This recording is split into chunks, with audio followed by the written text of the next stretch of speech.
ini agar agenda hari ini bisa berlangsung lebih interaktif. Jangan lupa ya teman-teman untuk pula mengisi link kehadiran dan link feedback yang akan diberikan oleh panitia yang bertugas pada kolom chat Zoom nantinya. Terima kasih. Nah, sebelum memasuki acara kedua, gimana nih teman-teman? Masih semangat kan ya? Nah, teman-teman peserta webinar Roadshow 5 Beasiswa 5 Benua, dimohon bisa mengikuti agenda acara sampai akhir ya. Tanpa berlama lagi, memasuki acara kedua, yakni penyampaian materi yang akan dipandu oleh moderator kita loh. Kepada Kakak Melvi Rizwana, saya persilahkan. Oke, baik. Halo, gimana suara aku udah kedengeran belum ya? Terdengar, Kak. Oke, baik. Oke, sebelum kita sebelum kita masuk, aku mau mau ini dong, mau sapa-sapa dulu nih pesertanya. Boleh dong komen kalian dari mana aja nih, biar makin semangat kan. Walaupun weekend, tapi kita harus tetap produktif gitu. Mohon maaf banget ya kalau seandainya Kak, ini kayaknya kameraku agak sedikit nge-lag. Oke, nah, oh dari Jember, yuk yang lain. Salam kenal, Kak Adio dari Surabaya. Yang lain ayo, ada yang dari Australia juga nggak nih sama kayak Kak Vivi? Oh dari Bandung, dari Aceh. Oh dari Bandung. Berarti banyak banyak Akang sama Tete. Oh dari Medan. Halo, aku dari Medan, Zara. Oke, dari Bandung. Baik. Oke, langsung saja kita mulai. Bismillahirrahmanirrahim. Assalamualaikum warahmatullahi wabarakatuh semuanya. Baik, salam Om Swastiastu, Namo Buddhaya, salam kebajikan. Salam sejahtera bagi kita semua. Apa kabar nih teman-teman? Boleh dong di komen lagi gimana nih kabarnya untuk hari Minggu ini, di minggu pertama bulan Mei ya kan?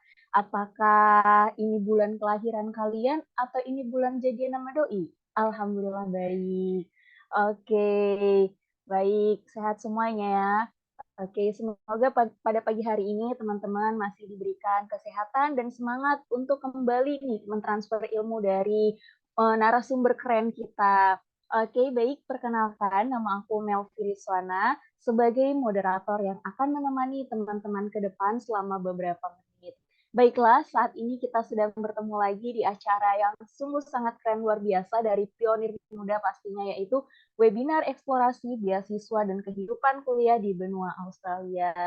Wah, sepertinya teman-teman bisa lihat nih kakak yang paling cantik yang lagi pakai handsfree. Uh, Halo Kak Vivi. Halo, Assalamualaikum. Suaraku masuk nggak Halo. ya? Oke, masuk masuk aman Oke. Kak Vivi. Masya Allah. Gimana nih kabarnya Kak Vivi hari ini? Alhamdulillah, baik. Alhamdulillah, Gimana luar Kak Melvi biasa ya. kabarnya? Alhamdulillah, Kak baik, sehat-sehat. Kak Vivi sekarang lagi di mana, Kak? Di kampus. Di kampus. Di sana jam berapa, Kak? Di sini beda Kak? 3 jam. Sekarang jam setengah 2. Hah? Oh, beda. Oh, di sana jam setengah 2 ya, Kak. Masya Allah. Insya Allah ya, semua teman-teman, semoga kita bisa nyusul Kak Vivi juga di sana. Amin. Amin. Oke, baik.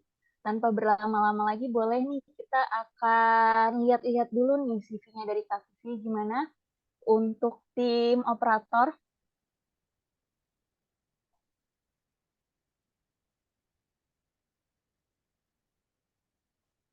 Oke.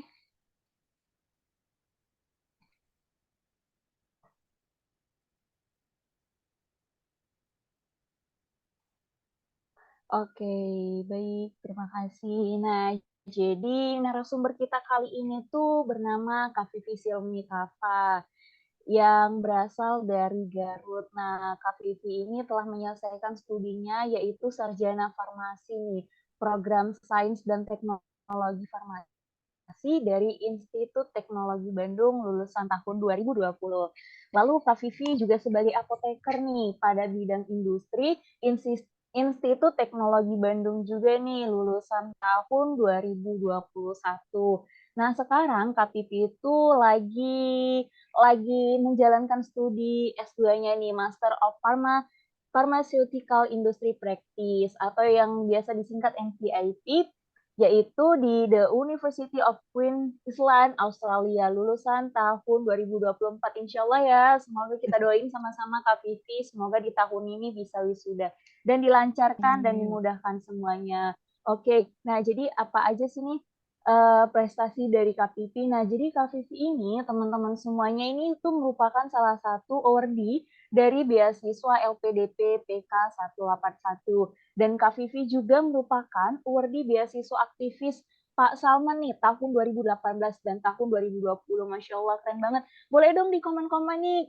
Masya Allah, keren banget Kak Vivi, keren, keren, keren gitu dong. Biar Kak Vivinya juga makin semangat nih ngasih inspirasi untuk kita, ngasih motivasi untuk kita ke depannya. Ayo dong, mau dong di komen-komen dulu biar kita makin semangat lagi nih. Oke, Masya Allah dari Zahra. Baik, nah jadi itu adalah, oh Insya Allah, semoga ya, oh iya tenang nih teman-teman. Nah jadi Kak Vivi bakalan ngasih inspirasi dan motivasi dan tipsnya gimana sih caranya bisa menjadi seorang awardee beasiswa juga nih. Baiklah kepada Kak Vivi, Silmi, Kafa, waktu dan layar saya persilahkan dengan segala hormat. Oke, aku coba share screen. Baik Kak Vivi, silahkan.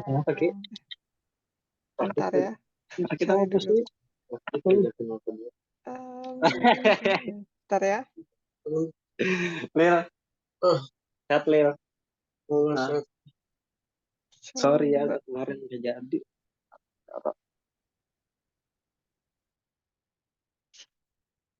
Aku mute dulu yang bentar. Oh, desktop aja deh. Oke.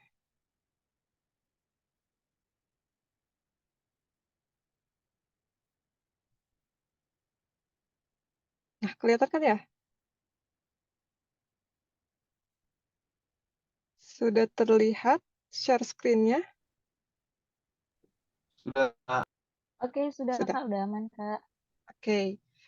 Nah, mungkin tadi karena terima kasih Kak Melvi ya, selaku moderator dan juga Kak, siapa tadi lupa namanya, Kak MC yang sudah mengatur atau mengarrange acara ini.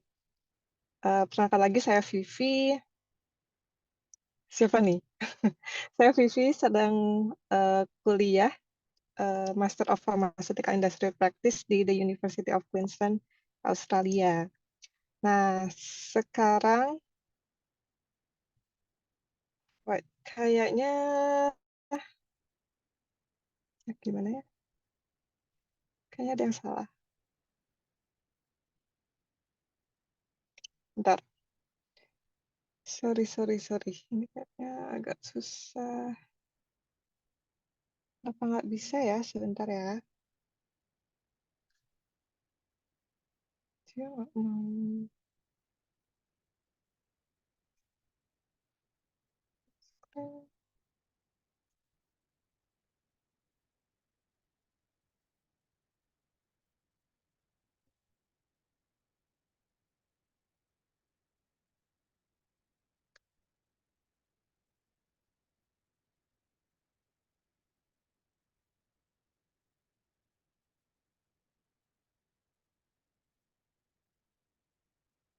Oke, semoga sekarang aman.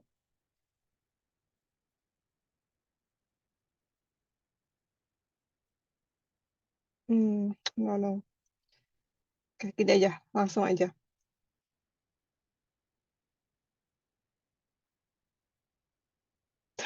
Kayaknya ada yang salah sama PowerPoint-nya. Tapi ya oke lah. Kira-kira kalau misalnya teman-teman ditanya, apa yang teman-teman tahu tentang Australia? Coba jawab di chat. Oke, ayo teman-teman Apapun. jawab nih. Apa itu? Apa yang kebayang tentang Australia nih?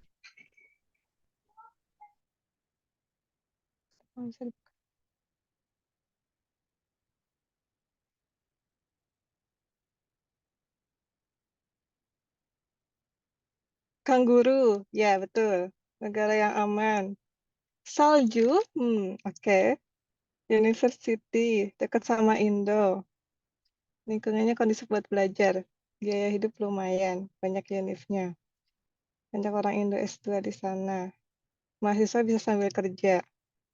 Gajinya gaji per jam. Oke, ya kurang lebih betul semua. Ini kayaknya slide saya nomor 2 nih nggak bisa dibuka, tapi kurang lebih itu gambar-gambar aja. Kita lanjut, coba ke slide selanjutnya. Hopefully will be fine. Oke, nah kenapa orang-orang pilih studi di Australia gitu ya? Yang pertama, alasan pertama itu karena kualitas edukasinya bagus. Mungkin sisi lain karena edukasi di sini tuh dijadikan bisnis gitu. Jadi bukan lebih banyak, tapi mereka banyak menerima international student-nya. Dan bayar SPP-nya tuh kayak double gitu dibandingkan dengan domestic student. Terus yang kedua, Australia itu large multicultural country. Jadi kayak negara yang karena isinya itu tidak hanya tidak didominasi oleh satu suku gitu ya, bisa dibilang karena banyak pendatang, akhirnya banyak culture-nya di sini. Dan bahkan kalau misalnya ada festival, itu hampir semua asal negara dari pendatang itu tuh menampilkan culture-nya gitu. Misalnya kebanyakan dari Cina, dari India, dari Filipina gitu ya. Nah, itu tuh banyak. Jadi mereka itu terbiasa hidup dengan orang-orang yang berbeda culture-nya, jadi saling respect gitu. Bahkan kalau misalnya teman-teman lihat iklan kosmetik di sini, itu tuh nggak ada satu model yang dijadikan acuan gitu, karena pasti ada banyak warna kulit yang ditampilkan di iklan tersebut. Nah, terus university life-nya tuh lebih ke relax gitu, karena kan orang bilang orang Australia tuh kayak laid back gitu, jadi kayak santai gitu ya.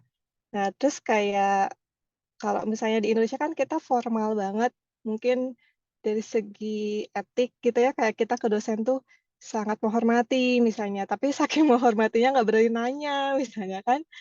Terus juga ke senior tuh kadang terintimidasi pas masa ospek misalnya. Kalau di sini nggak ada yang kayak gitu. Terus juga kalau misalnya mau pakai baju apapun terserah ke kampus, nggak akan ada yang melarang. Kecuali mungkin kalau praktikum ya pakai sepatu karena untuk keamanan gitu. Terus only a few culture shock. Nah, mungkin karena tadi multicultural country, jadi teman-teman tuh pas datang ke sini bisa langsung bergabung aja sama orang Indonesianya misalnya. Atau juga dan mereka juga udah si culture-nya tuh udah melebur lah. Jadi nggak terlalu banyak culture shock-nya. Terus nih kadang serangganya tuh di sini besar-besar. Jadi untuk teman-teman yang agak takut ya hati-hati gitu ya. Tapi biasanya di city kalau di daerah kota itu nggak terlalu banyak. Terus itu kayak laba-laba tuh besar-besar kayak gitu. Terus nih the cost of living is high. Nah, jadi karena GDP di sini tuh tinggi juga dan itu juga berpengaruh ke biaya hidup gitu. Contohnya di LPDP itu tahun ini yang di Brisbane itu kita dapat sekitar 27 jutaan lah per bulan. Nah, mungkin itu kayak wow tinggi banget gitu ya. Nah, tapi harga hidupnya, biaya hidupnya juga mahal.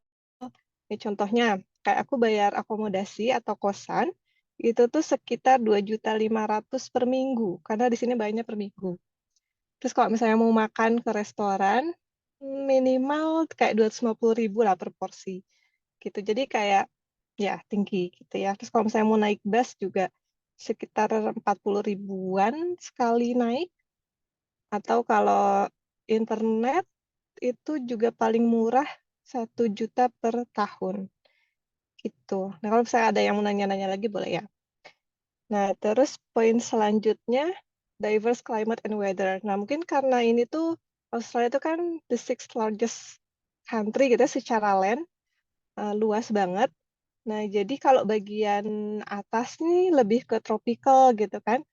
Terus kalau ke bagian bawah itu ya ke subtropical, terus nanti ke bawah-bawahnya lagi tuh lebih ke, jadi kalau winter itu lebih kerasa gitu kalau di bagian selatan.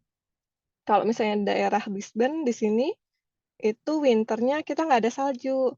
Paling rendah juga suhunya tuh mungkin 6 atau 5 gitu ya, degree Celcius.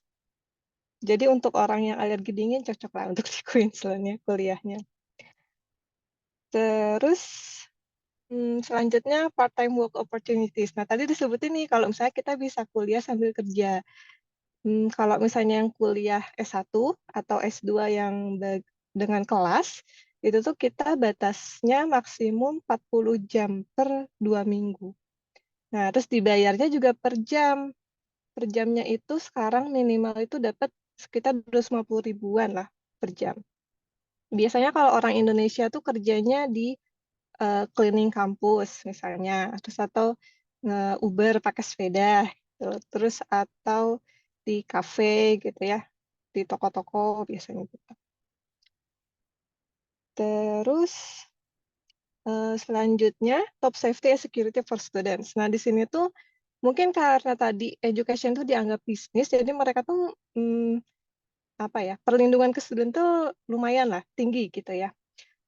Termasuk kayak contohnya sekarang nih lagi banyak protes buat pro Palestine gitu. Kalau misalnya di Amerika, kalau teman-teman lihat berita, mereka tuh polisi tuh apa ya, menangkap studentnya gitu, menangkap mahasiswa karena protes tadi. Nah kalau misalnya di Australia enggak, kita bahkan nge-set up camp gitu, tenda di kampus itu tuh dibiarin. Terus kayak kita udah seminggu dan itu tuh yang nggak ada yang melarang gitu. Selama catatannya harus tetap menjaga keamanan. Nggak boleh ada kerusuhan, nggak boleh ngerusak properti, nggak boleh apa ya, saling ya ada rusuh lah. Dan bahkan di satu area itu tuh misalnya bagian timurnya itu yang pro Palestine, campnya gitu ya. Nah bagian baratnya itu pro Israel. Dan kita fine-fine aja gitu. Paling saling apa ya. Jadi pas ada suara mungkin mereka juga dengar gitu. Jadi pas ada khutbah, misalkan kita sholat Jumat di situ, sholat 5 waktu di situ, mereka juga dengar. Gitu. Jadi safety-nya oke di sini. Yang terakhir, kita bisa eksplor apapun gitu. Tadi dari segi alam juga kan diverse ya, ada gurun juga gitu di tengah benua, terus ada pantai, terserah lah maunya apa. Terus organisasi juga banyak, kayak klub untuk olahraga, untuk seni, untuk sains, bisa pilih apapun.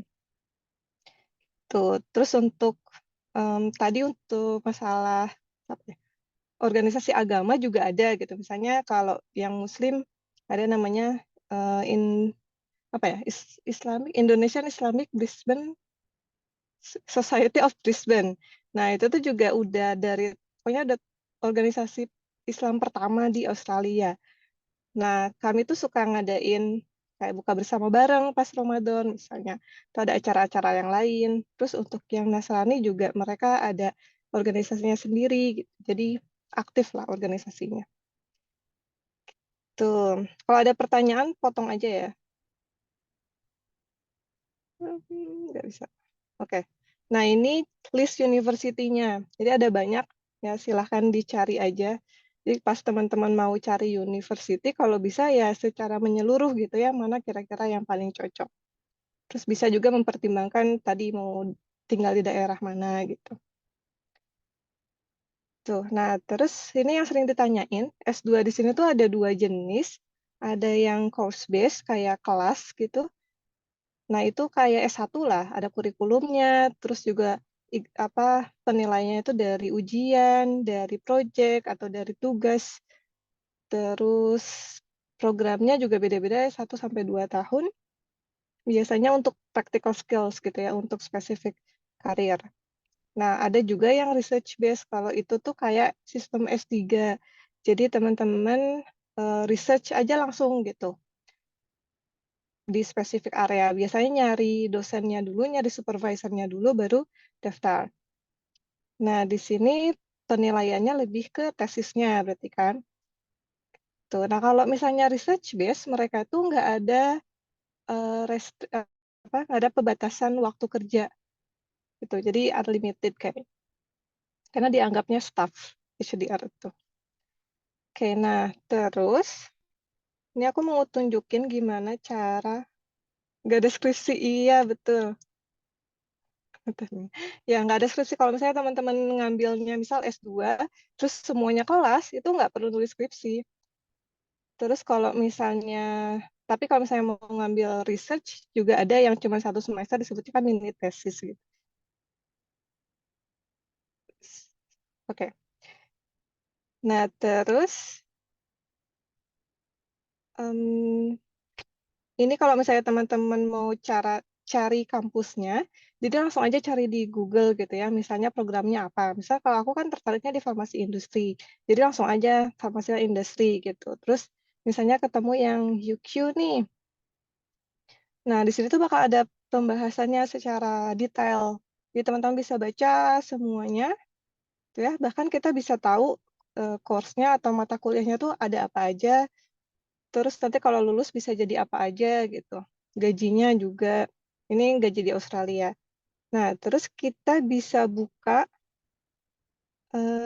mata kuliahnya secara detail nih. Jadi udah bakal tahu gitu, kalau misalnya aku kuliah di UQ, aku bakal belajar mata kuliah ini. Terus berapa jumlah SKS-nya juga udah tahu. Nah, terus kalau misalnya mau buka lebih lanjut lagi, buka lagi. Nah, nanti teman-teman bisa tahu secara detail terkait course-nya, terkait mata kuliahnya, ke deskripsinya, terus siapa yang bakal ngajar, timetable tuh kalendernya gitu, terus tujuannya apa, terus bisa belajar dari mana aja, terus begini. Ini kayak pertemuan pertama bakal belajar apa, pertemuan kedua dan seterusnya. Jadi apa ya? Ini tuh membantu kita untuk merencanakan kuliah dengan baik gitu. Nah, terus bahkan kita bakal tahu kalau misalnya selama 1 semester itu kita bakal dapat berapa tugas dan berapa besar bobotnya gitu. Misalnya nih ada poster presentation 25%, terus ada paper 40%. Berarti kan ini yang harus kita fokusin ya, karena dia akan berpengaruh besar ke grade kita, ke nilai kita. Nah, terus bahkan kita bakal tahu nih, misal di Australia itu tergantung kampus ya. Kalau di UQ itu 7/7, jadi bukan 4 IP-nya. GPA-nya 7 maksimal. Terus kalau misalnya mau 7, berarti kan nilai minimum akhirnya harus 85. Jadi bisa direncanakan. Terus mereka juga udah ngasih tahu nih, kalau misalnya telat, bakal ada sanksinya. Sanksinya itu pengurangan 10% per day gitu. Jadi misalnya telat 2 hari, berarti kan dikurangi 20%. Terus ada detailnya juga. Jadi kalau misalnya rajin banget, bisa tuh siapin dari awal gitu ya, semua tugasnya. Tapi sebetulnya nggak akan bisa kecuali ya kita sudah mengikuti kelasnya kan. Jadi semuanya ada di sini, bahkan pertanyaan-pertanyaannya juga, kuisnya akan seperti apa. Oke, nah dari sini teman-teman pokoknya cari tahu semua univnya dengan programnya sedetail apa. Semoga semua unit kayak UQ gitu ya, yang transparan kayak gini. Jadi teman-teman tuh bisa ngebayangin, kira-kira aku sanggup nggak ya belajar di sana? Kira-kira ini sesuai nggak ya dengan apa yang aku butuhkan gitu. Jangan sampai teman-teman ekspektasinya apa, datang ke sini belajarnya apa gitu ya. Jangan sampai kayak gitu. Itu. Terus lanjut. Nah, oke. Nah, jadi kan setelah kita memilih program kampus, kita udah tahu nih, misal aku mau daftar ke MPIP gitu ya, UQ. Nah, terus siapin nih syarat pendaftarannya. Ya, balik lagi. Nah, misalnya aku buka lagi. Di sini tuh pasti udah ada entry requirements. Nah, ngecek misalnya ya, kira-kira persyaratannya itu cocok gak, sudah dipenuhi atau belum. Nih, misalnya GPA atau IP-nya. Ini aku masukin Indonesia. Nah, minimal itu GPA-nya 2,67. Terus bahasa Inggris. Nah, kita kan juga pakai IELTS ya biasanya sih. Nah, kalau S2 coursework itu overall-nya 6,5. Terus each item-nya itu minimal 6. Jadi kalau misalnya overall-nya itu 7, tapi ratingnya masih 5,5, teman-teman harus ngulang IELTS-nya. Dan tes IELTS itu kan sekitar 3 jutaan lebih ya sekali tes, jadi ya harus nabung dari sekarang. Gitu ya. Terus visa, Ya, Bu. ya semuanya itu udah ada gitu. Enggak. Nah, terus bahkan kalau misalnya teman-teman mau cari scholarship yang dari UK juga ada. Kalau coursework sih biasanya mereka tuh apa ya, parsial gitu. Dan biasanya cuman SPP-nya aja. Jadi teman-teman harus modal lagi di untuk bayar sehari-hari atau misalnya mau sambil kerja itu juga bisa. Itu siapa ya? Tolong bisa di-mute. Oke. Gitu. Oke. Nah, terus how to apply. Nah, di sini sebetulnya kalau UQ atau juga mayoritas universitas di Australia, mereka itu kerjasama sama agen. Kayak contohnya IDP gitu ya, IDP kalau di Indonesia. Nah, jadi kalau misalnya kita daftar lewat mereka, itu tuh kita nggak bayar, tapi nanti mereka akan dibayar oleh kampus kita, gitu. Dan kalau aku sih nyaranin teman-teman daftar pakai agen aja, karena nanti bisa dibantuin sampai visanya juga, gitu. Jadi kita cuman apa ya, diem, terus maksudnya tinggal kirim dokumen yang mereka minta, gitu. Jadi ya udah selesai gitu ya. Jadi semuanya mereka yang urusin. Nah, terus yang dokumennya tuh apa ya? Oh, tadi pokoknya di entry requirements itu ada dokumen-dokumennya.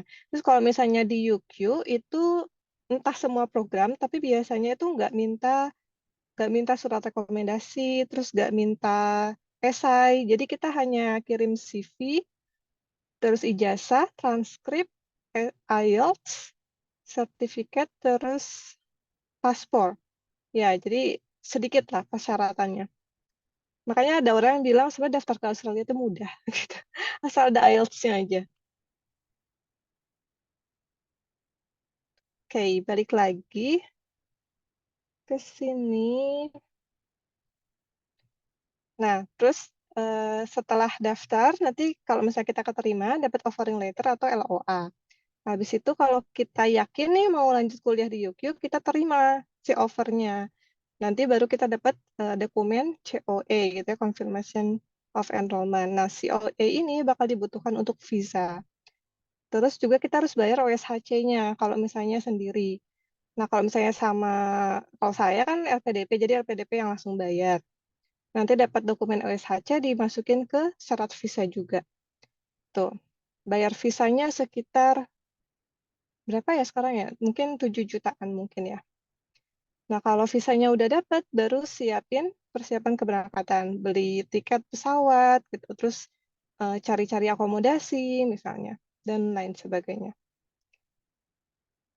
Nah, sekarang ke beasiswa. Ini ada 4 beasiswa yang biasanya orang Indonesia pakai di UQ. Yang pertama LPDP. Kalau LPDP itu kan uangnya dari pemerintah Indonesia. Kalau misalnya AAS itu dari pemerintah Australia. Terus ada juga yang RTP. Kalau RTP ini dari UQ, tapi ini khusus untuk research gitu. Entah itu MPhil yang S2 by research atau untuk S3. Nah, kalau yang earmark ini mirip seperti RTP, tapi dia berdasarkan project. Jadi hanya bisa dapat earmark kalau misalnya mengerjakan di project tertentu. Nah, kenapa 4 ini? Karena 4 ini tuh minimal dia itu cover 1 SPP, tuition fee. Terus yang kedua PSHC, asuransi. Karena asuransi di Australia itu mahal. Terus yang ketiga stipend, monthly allowance gitu. Jadi kayak dapat kayak digaji gitu ya. 4 ini. Nah, terus Kalau untuk S2 atau S3 itu bisa pakai LPDP atau AAS. Tuh, terus keuntungannya LPDP lain kalau S3 dia dapat untuk family juga gitu. Maksimal itu 50% dari LA-nya, living allowance-nya. Nah, karena aku award di LPDP, jadi aku hanya akan fokus di LPDP ya. Jadi kalau misalnya teman-teman mau cari tahu tentang yang lain, bisa search aja di Google. Oke, nah harus mengenal lebih jauh. Nah, kadang-kadang orang tuh kalau buka LPDP, mereka tuh langsung ke persyaratan, esai gitu ya. Pokoknya hal-hal yang teknis. Nah, tapi kalau menurutku, kalau misalnya teman-teman mau diterima, ya teman-teman harus tahu LPDP tuh pegang nilai seperti apa dan kira-kira nyari award yang seperti apa gitu. Jadi teman-teman bisa nyocokin kira-kira mana yang mau dimasukkan datanya. Misal teman-teman baca dulu nih ya visi misinya, tujuannya, nilai dan budayanya, terus makna logonya gitu. Nah, terus juga karena ini dari pemerintah Indonesia, kita kalau bisa tuh bikin plan yang sesuai dengan visi Indonesia gitu.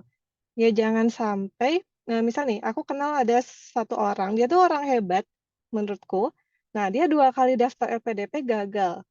Menurutku itu bukan karena dianya kurang hebat, tapi karena proyeknya dia itu dianggap kurang urgent sama pemerintah Indonesia. Gitu. Jadi lihat lagi nih kira-kira penelitian atau interest kita tuh sesuai nggak sih sama yang Indonesia mau, yang butuhkan sekarang gitu. Nah, contoh kalau misalnya saya bidang kesehatan, jadi saya juga baca-baca tentang kesehatan. Nah, terus aku coba buka websitenya. Nah, website LPDP tuh kayak gini. Terus kita lihat, beasiswanya tuh banyak banget. Contohnya nih, ada beasiswa targeted. Targeted ini berarti kan ada yang untuk, jadi khusus gitu. Kalau misalnya PNS, TNI, Polri, berarti bisa pakai yang ini. Terus ada juga untuk kewirausahaan, kader ulama, dokter spesialis. Terus ada yang LPDP kerjasama sama kampus tertentu, NTU misalnya, UNSW yang ada di Sydney, kayak gitu. Nah, kalau misalnya saran aku, teman-teman coba cek semua jenis, terus cek persyaratannya. Kalau ada yang cocok, pakai itu aja. Tuh, terus ada yang afirmasi. Kalau afirmasi, ada yang daerah afirmasi. Biasanya kan daerah yang apa ya, ke belakang gitu ya biasanya. Kebanyakan daerah timur misalnya. Terus ada yang prasejahtera, itu biasanya untuk keluarga yang punya kartu apa ya, kartu apa gitu, aku lupa. Yang intinya tanda kalau dia itu ya prasejahtera gitu. Terus ada juga yang untuk penyandang disabilitas. Misalnya ada yang matanya itu misal minus sampai min 10 misalnya. Nah, itu bisa loh dengan surat keterangan dokter itu bisa masuk ke sini. Terus untuk putra-putri Papua juga mereka khusus gitu ya, ada jalurnya khusus. Nah, kalau misalnya setelah teman-teman cek ternyata nggak ada yang cocok, berarti teman-teman harus pakai yang reguler. Nah, kalau misalnya kampus impian teman-teman itu atau teman-teman udah dapat LOA dari PTUD, PTUD itu perguruan tinggi utama dunia. Jadi ada list yang LPDP keluarkan, publish. Jadi kayak misalnya aku lupa berapa jumlah, misalnya 30 universitas tertinggi rankingnya sedunia misalnya. Terus ada juga beasiswa parsial, mungkin ini sebagian gitu. Jadi sebagian dibayarin kampusnya, sebagian minta dari LPDP. Nah, karena semua orang pasti bisa pakai reguler, kita akan buka yang reguler. Nih ada, jadi teman-teman bisa buka aja secara detail karena aku nggak punya waktu buat bacain semuanya. Nih, ini dana yang bakal kita dapat gitu ya, kurang lebih. Terus juga persyaratannya bisa dilihat sendiri. Terus, oh dia tuh ada 2 jalur. Ada yang pakai LOA, ada yang enggak. Kalau misalnya pakai LOA berarti kita udah dapat offer duluan. Nah, kalau udah dapat offer duluan, kita bakal bisa skip seleksi bakat skolastik ini. Kalau misalnya teman-teman daftar LPDP dulu baru kampusnya, atau belum dapat LOA pas daftar LPDP, berarti kan teman-teman jalurnya non-LOA. Nah, itu kita harus ikut seleksi bakat skolastik. Ini tuh kayak tes TPA gitu ya, kayak matematika, TPA, apa ya, lebih ke akademik gitu. Nah, terus yang terakhir itu wawancara. Kalau yang administrasi ini berkas semua. Jadi biasanya pasti lulus asalkan semua berkas lengkap dan asli. Jadi jangan coba tipu-tipu dengan bikin sertifikat palsu misalnya ya. Terus ada timeline-nya, terus ada sanksi kalau misalnya melanggar. Nah, ini dokumen yang harus disiapkan. Biodata diri nanti diisi di formnya, KTP, ijazah, transkrip, terus konversi kalau misalnya kuliahnya di luar negeri, sertifikat bahasa asing yang berlaku, biasanya berlakunya 2 tahun aja, terus LOA kalau misalnya mau pakai jalur LOA, surat rekomendasi dari dosen, nah ini yang mungkin harus diminta, terus ya pokoknya dibaca aja, kayak gitu. Nah terus ada rincian bagaimana cara konten esainya. Teman-teman nanti bisa buka sendiri. Nah, terus ini kurang lebih lah. Nanti formnya itu akan seperti ini. Yang harus diisi gitu ya, riwayat pendidikan, pekerjaan, organisasi. Jadi kalau misalnya ada teman-teman yang aktif organisasi, masukin tuh semua. Jadi data dari sekarang, misalnya masukin LinkedIn gitu ya. Jadi nggak lupa gitu, udah ngapain aja. Prestasi, konferensi, bahasa, riset, penghargaan. Terus nanti ada pertanyaan-pertanyaan kayak gini. Ya, kekuatan kelebihan. Nah, ini yang aku maksud kenapa kita harus baca yang LPDP dulu. Misalnya di LPDP tuh dia bilang ada inovatif. Terus saya juga aku juga mengconsider diri aku tuh inovatif, ya udah aku masukin gitu. Nah, tapi hati-hati jangan asal masukin karena nanti di wawancara mungkin kita akan ditanya terus buktinya apa gitu. Nah, jadi kayak gini, sebutkan kelebihan diri yang berkaitan dengan proses studi kalau bisa ya. Ngapain kita misalnya jago nyanyi, tapi kan nggak, kalau misalnya nggak berurusan sama proses studi, ya ngapain ditulisin gitu. Karena dia ada karakternya terbatas. Maksudnya isian kontennya terbatas. Terus ya jujur, karena harus menjelaskan dengan fakta. Terus juga sebutkannya secara singkat, jelaskan secara singkat. Terus kelemahan kekurangan juga ada. Nah ini juga harus jujur. Ya, jangan sampai aku kan nggak punya kelemahan. Kayaknya nggak akan ada manusia yang nggak ada kekurangan gitu ya. Jadi masukin aja. Terus ada pengalaman membanggakan. Nah kalau ada cerita-cerita kayak gini, ceritakan secara detail gitu. Apa ceritanya, siapa, kapan, bagaimana, kenapa. Nah terus kalau ini kan pengalaman membanggakan. Jadi ya udah percaya diri aja gitu. Jangan mempertanyakan apa ini membanggakan apa enggak ya gitu ya. Udah percaya diri aja. Nah, biasanya pakai metode STAR nih. Jadi situasinya seperti apa, dapat tugas apa, terus apa yang kita lakukan dan bagaimana hasilnya. Itu bisa dipakai untuk semua pertanyaan yang esai. Kayak gini. Oke, nah mungkin itu aja. Ini kurang lebih bisa dibaca di website juga. Tuh, nah ini untuk esai. Jadi terakhir sih pasti minta review gitu ke orang lain. Dari sudut orang yang awam sama yang ahli. Oke, selesai. Mana nih? Aku Wah, kembalikan ke oke. moderator. Iya, baik. Terima kasih Kak Vivi. Luar biasa banget ya atas penjelasannya. Baik nih, gimana nih teman-teman? Ngeliat dari motivasi, tips-tips dari Kak Vivi, terutama untuk dapetin beasiswa LPDP. Aku mau tahu dong, gimana nih? Ayo komen dong di kolom komentar. Kayak keren, jadi pengen lebih semangat lagi, jadi pengen lebih terbang lagi ke Australia, jadi pengen belajar lagi. Oh, excited, luar biasa. Yuk, yang lain. Ini kenapa ya pada nggak on cam ya teman-teman? Pada tidur kah? Nggak mungkin kan? Belum belum jam tidur siang ini. Ayo lah on cam. Mana lagi nih suara-suaranya? Oke, tuh. Terima kasih banyak Kak Titi. Oke, yang Sama-sama. lain bagaimana? Apakah ada lagi dari yang disampaikan Kak Pipi tadi tuh gimana sih kesan-kesannya?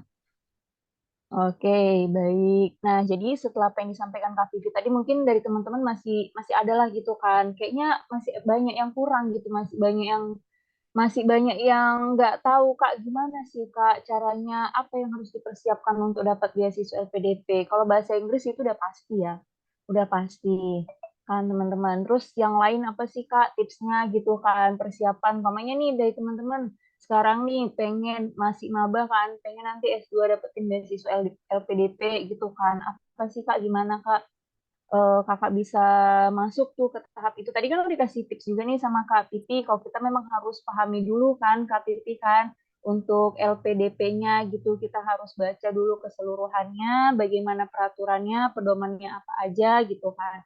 Nah, jadi buat teman-teman yang masih belum paham, masih belum ngerti, boleh nih di raise hand ataupun ditanya di kolom komentar ya yang ingin bertanya. Silahkan nih Bang Ahmad Ansor. Boleh? Adakah yang ingin ditanyakan? Silahkan. Oke, kepada Rashida Azahra, silahkan untuk bertanya. Kalau boleh on cam ya, biar kita saling kenal. Oke, Masya Allah. Silahkan. Baik, Kak. Assalamualaikum warahmatullahi wabarakatuh. Sebelumnya terima kasih Waalaikumsalam. Kak Pipi atas materinya yang sangat luar biasa. Dan terima kasih juga Kak Melvi yang udah mempersilahkan saya. Izin bertanya, Kak, untuk LPDP itu kan harus ada kayak program inovatif dan esai gitu ya, Kak. Nah, itu bagaimana ya, Kak, cara agar esai kita itu dapat diterima oleh pihak LPDP-nya? Terima kasih, Kak. Oke, baik. Terima kasih ya Zara. Sangat luar biasa sekali ya. Mungkin udah pengen pengen mempersiapkan dari sekarang nih Kak untuk program apa tadi inovatif sama esainya gitu kan supaya biar keterima. Oke, kepada Kak Pipi silahkan untuk dijawab. Aku coba share lagi ya. Nah, LPDP itu sudah memberikan formatnya gitu. Jadi teman-teman nanti lihat nih formatnya itu harus sejumlah kata ini, maksimal 2.000, minimal 1.500. Nah, terus misal pertama deskripsikan diri, misalnya kenalan gitu ya. Saya orang mana misalnya, terus kuliah S1-nya di mana, tertarik di bidang apa. Nah, setelah itu deskripsikan masalah yang sedang dialami oleh Indonesia. Ini masalah yang ingin kita coba bantu tangani gitu. Jadi harus aware sama yaitu masalah yang ada di Indonesia itu apa. Dan ya ini harus inline dengan jurusan teman-teman kan, dengan apa yang ingin teman-teman pelajari. Tuh, nah terus setelah itu teman-teman kasih tahu di esai tentang pentingnya ilmu yang akan diambil. Terus bagaimana ilmu itu bisa berkontribusi dalam penyelesaian masalah yang disebutkan di nomor 2. Contoh nih, dulu di esaiku tuh aku nyebutin tentang masalah pandemi. Tentang pandemi. Nah, pandemi ini kan sebetulnya nggak cuma pertama kali itu bukan COVID gitu ya, tapi yang sebelum-sebelumnya juga ada. Nah, cara apa ya? Cara untuk menanganinya yang paling efektif itu vaksin. Gitu. Dari dulu. Bahkan ada yang satu disease penyakit yang sampai sekarang udah nggak ada lagi karena ada vaksinnya. Gitu. Nah, jadi aku sampaikan tentang aku ingin belajar di Australia, di UQ itu karena ada proyek tentang vaksin gitu. Nah, terus deskripsikan mimpi tentang Indonesia. Jadi mimpinya apa? Misal kalau tentang vaksin tadi berarti kan pengen Baik, Indonesia Kak. tuh Terima kasih. punya vaksin mandiri gitu. Ya, gitu ya. Baik, Kak. Terima kasih banyak ya, Kak, atas jawabannya. Sama-sama. Oke, gimana? Apakah sudah cukup, Azhara? Sudah. Oke, Sudah. baik. Terima kasih Kak Vivi atas jawabannya. Oke, ini kepada Abang Ahmad Ansor dipersilahkan untuk bertanya. Terima kasih sebelumnya Kak Melvi dan Kak Vivi. Sebelumnya salam kenal Kak, saya Ahmad Ansor Sinaga. Saya mahasiswa dari Universitas Sumatera Utara. Baik,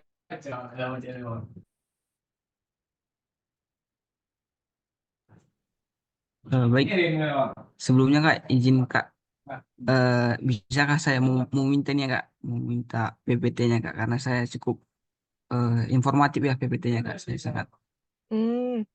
Oke, mungkin nanti saya titipkan ke panitia ya. Oke, itu yang pertama Kak. Selanjutnya yang kedua Kak, tentang tentang pendaftarannya tadi kan Kak. Yang tadi yang saya simak tadi, bahwasanya pendaftaran LPDP dan pendaftaran kampus itu kan terpisah kan Kak. Itu biasanya Betul. yang luan buka itu yang mana ya Kak? Apakah kampusnya dulu, apakah LPDP gitu Kak? Hmm. Nah, itu tergantung nih kampusnya di mana. Kalau misalnya Australia, rata-rata mereka tuh buka sepanjang tahun. Teman-teman bisa daftar kapanpun. Gitu. Dan misal aku mau kuliahnya itu sekarang kan 2024 semester 1 nih ya, daftar sekarang. Nah, aku bisa request untuk LOA-nya itu untuk tahun depan, bukan untuk semester depan. Seperti itu. Itu teman-teman siap kuliahnya kapan? Katanya oke. Nah, awal tahun Januari atau pertengahan tahun di bulan Mei mungkin. Atau nanti cek sendiri ya, gitu. Nah, jadi lihat langsung sendiri di website kampusnya sama di LPDP. Kalau di Australia buka sepanjang tahun, kalau misalnya teman-teman cari di Europe, itu mereka kan biasanya ada masa pendaftaran gitu. Misalnya dari bulan Mei sampai bulan Juli misalnya.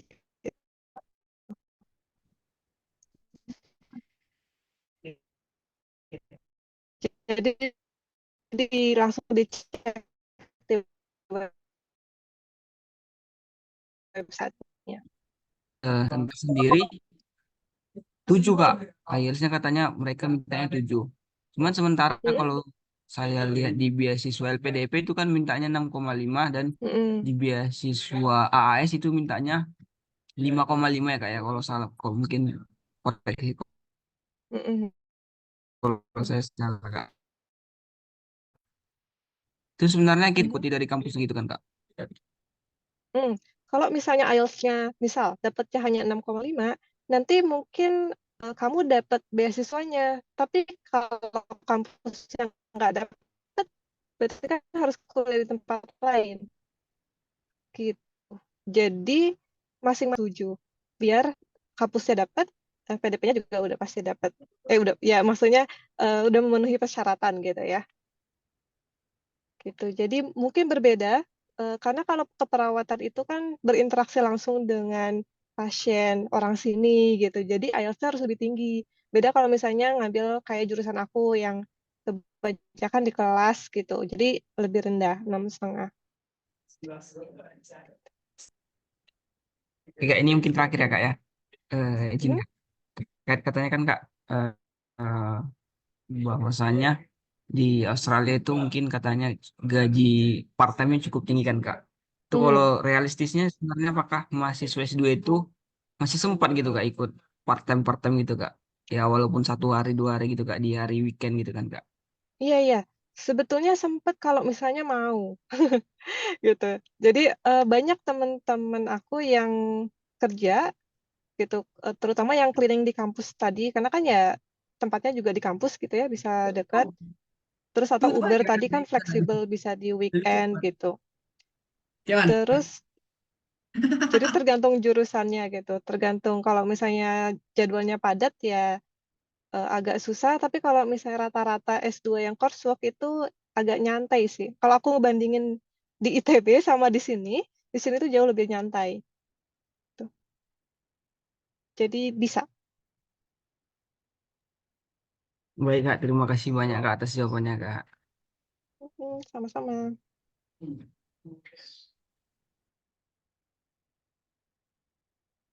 Oke, baik. Terima kasih kepada Ahmad Ansor. Gimana? Apakah ada lagi yang ingin ditanyakan? Sepertinya tadi memang udah di list ya kan untuk pertanyaannya dari awal. Dari awal Kak Vivi menjelaskan, Masya Allah, keren, keren, keren. Aman ya, berarti ya. Aman aman Kak. Oke, baik. Terima kasih. Terima kasih juga kepada Kak Vivi atas jawabannya. Oke, mungkin teman-teman kita masih ada waktu lagi nih. Ada lagi nggak yang mau ditanyakan? Ayo, siapa yang ingin bertanya? Silahkan. Kalau seandainya nggak mau itu, Ada oke, nih. ada nih. Kepada Abang Salehuddin Zaki, kalau seandainya bisa on cam, boleh dong on cam Bang, biar kita sama-sama lihat gitu kan. Lebih interaktif aja komunikasinya. Oke. Assalamualaikum warahmatullahi wabarakatuh, Kak. Oke, baik. Waalaikumsalam. Waalaikumsalam. Sebelumnya perkenalkan, Kak, nama saya Salehuddin Zaki dari Universitas Andalas di Padang. Mau bertanya, Kak, kan tadi Kakak bilang harus untuk dapetin LPDP itu harus sesuai sama jurusan. Jikalau kita pengen beralih ke jurusan lain, apakah memungkinkan, Kak? Misalkan kan saya jurusannya fisika nih, Kak. Apa nanti kalau kita mau ngambilnya berhubungan dengan semacam data science atau machine learning atau cyber security, itu apakah itu bisa memungkinkan untuk lulus, Kak? Itu, Kak. Oke. Nah, tadi yang aku maksudkan sesuai jurusan itu masalah ini nih. Tapi Mas bukan jurusan S1. Maksudku jurusan yang ingin diambil. Misal nih tadi jurusan S1-nya fisika, tapi S2-nya mau data science. Kenapa? Karena misalnya ada masalah di Indonesia tuh datanya kurang terorganisir misalnya. Misalnya data kemiskinan, misalnya kurang terorganisir dengan baik, jadi pengen kuliah di data science. Nah, itu boleh gitu. Jadi masih ada kesempatan kalau misalnya teman-teman lintas jurusan dari S1 ke S2. Di LPDP boleh. Asalkan esainya atau argumennya kuat gitu ya.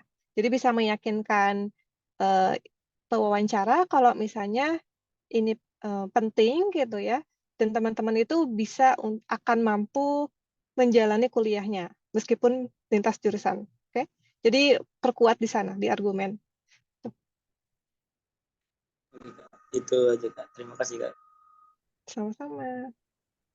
Oke, baik. Terima kasih kepada Abang Salehuddin Zaki atas pertanyaannya dan terima kasih juga kepada Kak Vivi. Baik, teman-teman, apakah ada lagi yang ingin ditanyakan? Kita masih ada waktu nih untuk sesi tanya jawabnya. Ayo dong, tanya-tanya nih, mumpung masih ada Kak Vivi loh.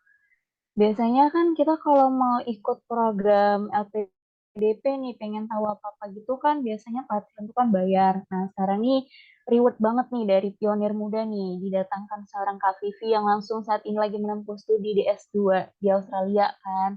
Ayo, siapa aja mau bertanya nih?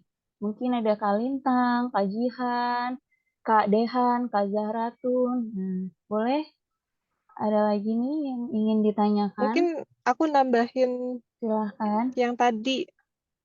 Biasanya ada Boleh, yang boleh, nanya Kak. juga nih, Ya, boleh. lebih baik daftar kampusnya dulu atau LPDP dulu gitu ya. Nah, tadi kan udah aku sebutin kelebihan kalau misalnya kita daftar kampusnya dulu, itu kita bisa skip tahap tes kelastik tadi. Jadi kita nggak perlu nyiapin belajar gitu ya buat ngerjain bahasa Inggris. Aku lupa ada bahasa Inggris apa nggak, bahasa Indonesia, matematika itu, TPA itu kita nggak perlu nyiapin itu. Nah, tapi kita hanya bisa kuliah di jurusan itu di kampus itu yang kita upload LOA-nya.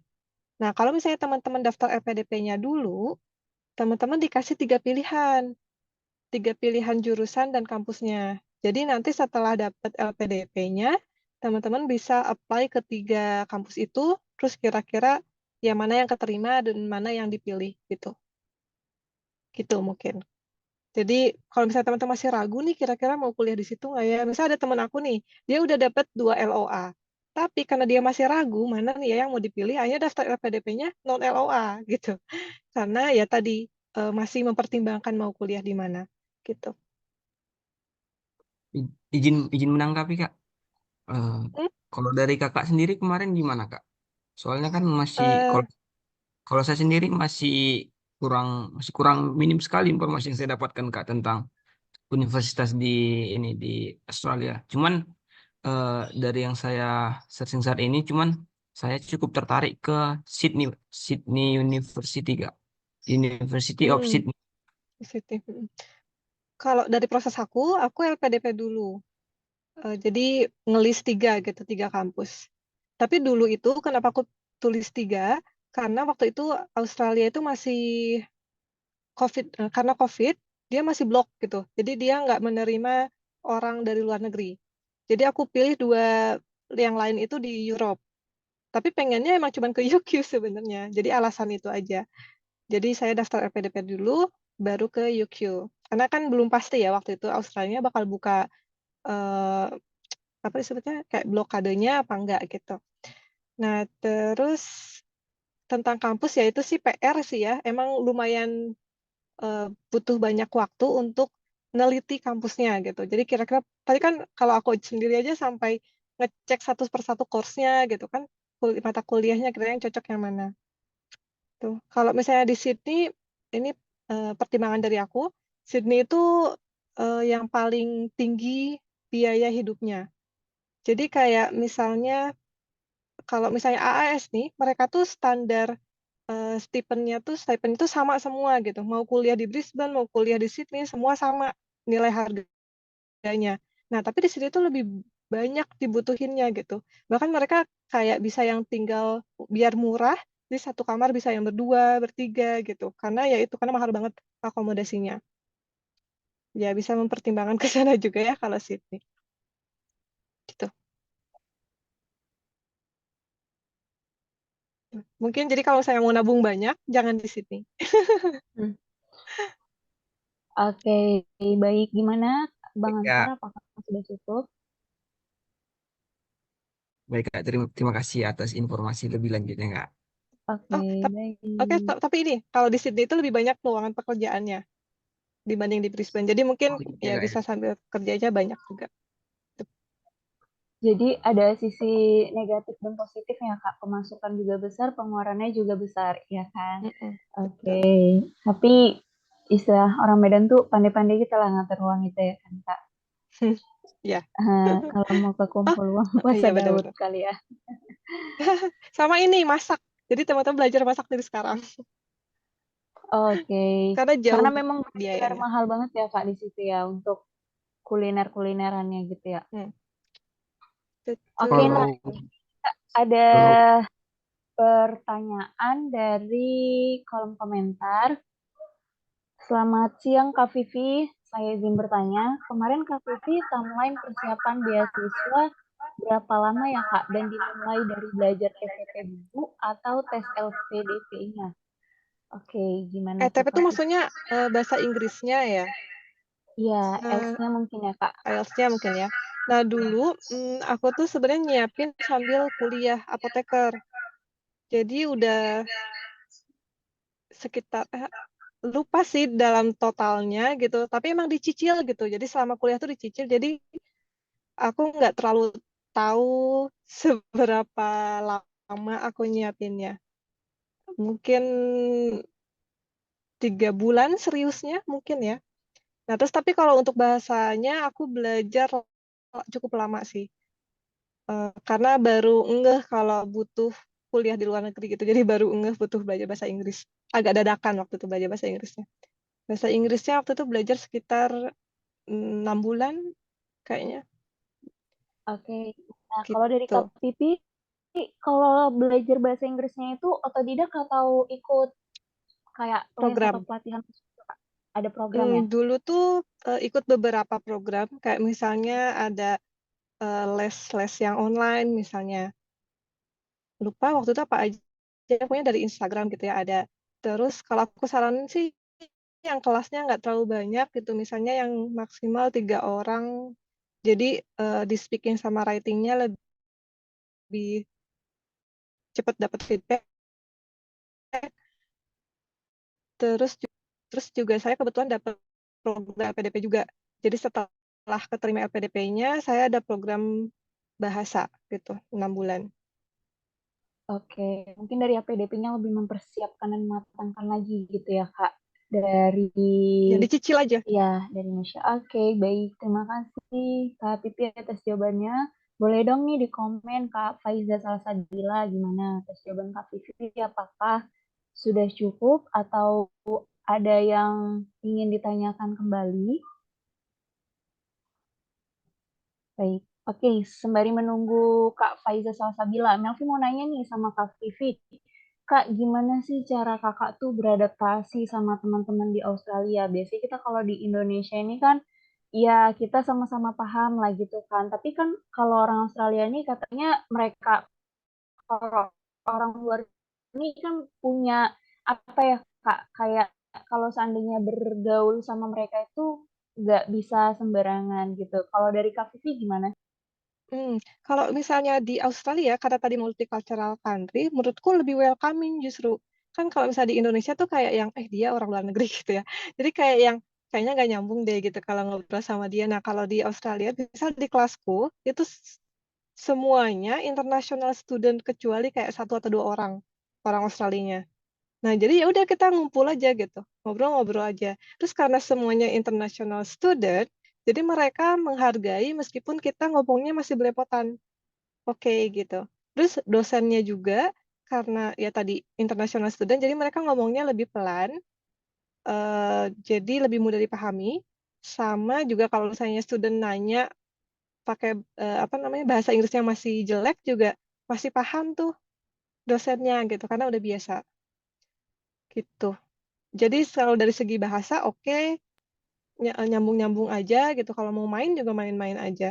Jadi kalau teman-teman takut tentang nggak bisa diterima, nggak juga. Di sini welcome banget kalau mau bergaul. Terus apa lagi ya aku lupa.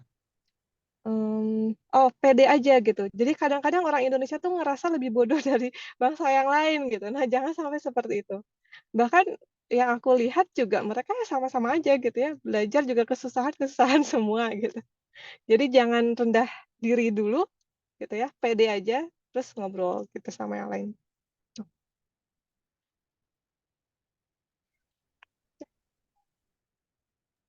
Oke, baik Kak Vivi.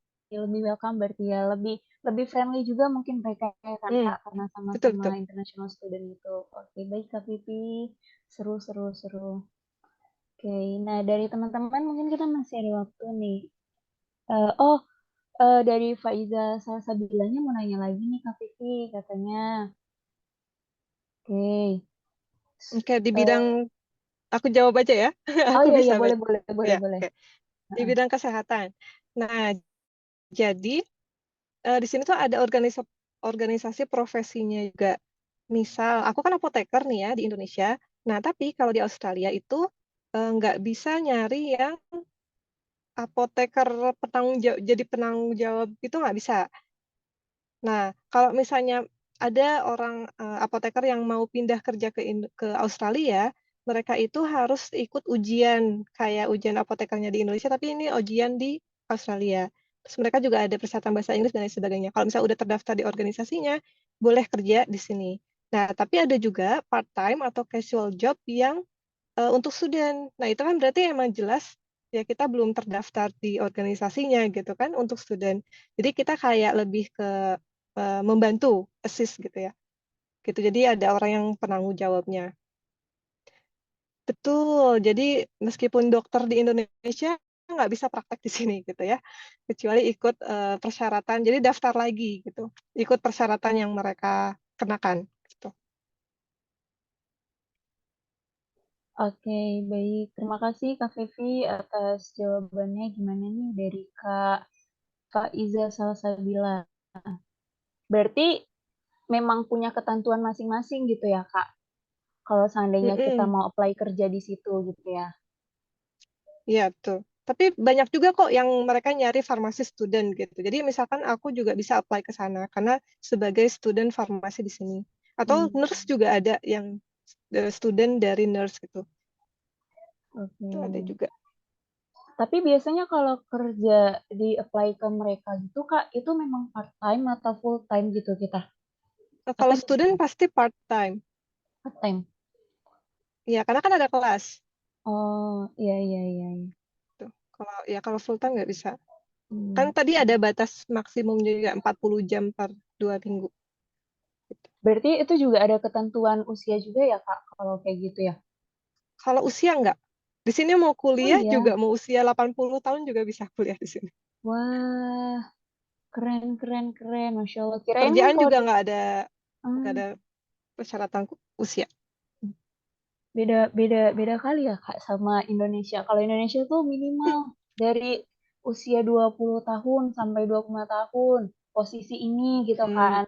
Dari 25 sampai 2 ini sampai ini posisinya ini gitu kan, memang ditentuin. Wah, Masya Allah. Ya. Oke. Baik. Oke, gimana Mbak Nika? Terima kasih banyak atas jawabannya. Nah, mungkin pertanyaan dari Kak Faiza Salsabila merupakan pertanyaan terakhir kepada Kak Vivi. Izinkan saya untuk merangkum semua dari pernyataan yang disampaikan Kak Vivi. Baik, berarti kalau belajar di Australia itu kualitas edukasinya itu lebih bagus, kata Kak Vivi, dan juga bisa dijadikan bisnis gitu. Nah, di Australia ini juga welcoming banget teman-teman. Jadi kita tuh nggak perlu takut gitu kan kalau ketemu orang Australia, nggak perlu merasa minder. Kita harus tetap pede aja karena memang sama-sama belajar di sana gitu. Nah, jadi kalau belajar di Australia itu mungkin lebih santai ya, kata Kak Vivi tadi kan nggak yang terlalu banyak peraturan banget gitu. Oke, nah jadi kalau untuk teman-teman nih mau persiapan beasiswa LPDP-nya itu mungkin bisa langsung aja cek websitenya tadi itu ya di studi.uq.edu.au ya Kak Vivi ya. Nanti di situ Itu ya kampusnya. ya nanti mungkin dari Kak Vivi boleh izin Kak di share link aja Kak. Mungkin nanti dari teman-temannya bisa cek course-nya itu di kolom komentar ya Kak. Oke, nanti untuk materi nanti akan di-share juga di grup. Nah, jadi kalau seandainya teman-teman tuh pengen mempersiapkan beasiswanya, tadi kayak Kak Vivi, kalau bahasa Inggris, namanya kita orang Indonesia ya kan, cakap sehari-hari kita bahasa Indonesia. Untuk persiapan kita bahasa Inggris, kalau kita berangkat ke Australia, orang itu pasti udah kayak air kali lah gitu kan, bahasa Inggrisnya. Nah, mungkin kita bisa persiapkan nih dari sekarang, kalau seandainya kayak tadi Ansor pengen memang ada niat, Kak Iza, Azahra tadi kan pengen ada niat, mungkin dari sekarang ya kan Kak ikut online course atau memang kalau pelatihan, kalau bisa tuh per kelas itu jangan yang rame-rame ya kan Kak, biar lebih dapat feedbacknya gitu, wifi-nya juga, conversation-nya juga dapat. Nah, terus dari teman-teman tadi kalau seandainya ada tuh di slide PPT-nya Kak Tipi, kalau mau menceritakan pengalaman yang membanggakan, itu menggunakan metode STAR. Mungkin nanti dari slide Kak Vivi bisa dipelajarin lagi, dan untuk esainya juga tadi udah dibuat Kak Vivi itu secara lengkap gitu, dan kita juga bisa pelajari lagi. Pastinya kita juga harus aware sama permasalahan yang ada di Indonesia, karena kita belajar di sana, kan kita bawanya nama Indonesia gitu kan Kak Vivi. Oke, nah mungkin itu saja rangkuman dari penyampaian Kak Vivi tadi. Sekian dan terima kasih banyak kepada Kak Vivi atas penyampaian yang sangat luar biasa. Kita doakan semoga Kak Vivi lancar-lancar pendidikannya di sana, bisa selesai di tahun ini gitu kan, dipermudah, dan semoga Kak Vivi ketika balik ke Indonesia nanti ada info loker lah di Australia nanti ya kan. Siapa tahu kita juga bisa jadi bagian warga Australia gitu.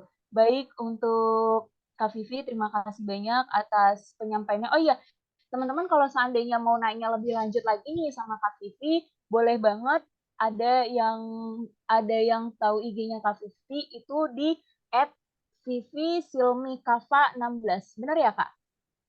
IG-nya. Ya. Nah, nanti teman-teman bisa itu tanya-tanya aja sama Kak Vivi melalui DM Instagram gitu kan, follow IG-nya Kak Vivi. Itu Melvi lihat juga banyak sih dokumentasi Kak Vivi selama kegiatan di situ. Benar-benar sangat menginspirasi sekali gitu. Baiklah teman-teman, boleh dong ini Kak Vivi sebelum kita mengakhiri kasih closing statement-nya untuk kita nih, para pemuda-pemuda yang ada di Indonesia, biar kita juga bisa mengikuti jejaknya Kak Vivi. Silahkan Kak.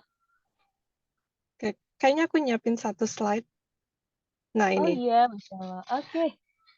Nih, jadi ada syair, kayaknya dari bahasa Arab. Nih, tadakar daiman, ingatlah selalu, anak kata stati, bahwa kamu bisa. Tuh. Hatta indama, bahkan ketika yukhbirukal al-khurun, orang lain mengatakan anak kata atas stati, ketika kamu tidak akan bisa. Jadi yakin aja bisa gitu, karena limitnya itu atau batasan kita bisa atau enggak itu bukan ditentukan oleh orang lain, tapi oleh kita sendiri. Itu aja mungkin. Semangat teman-teman.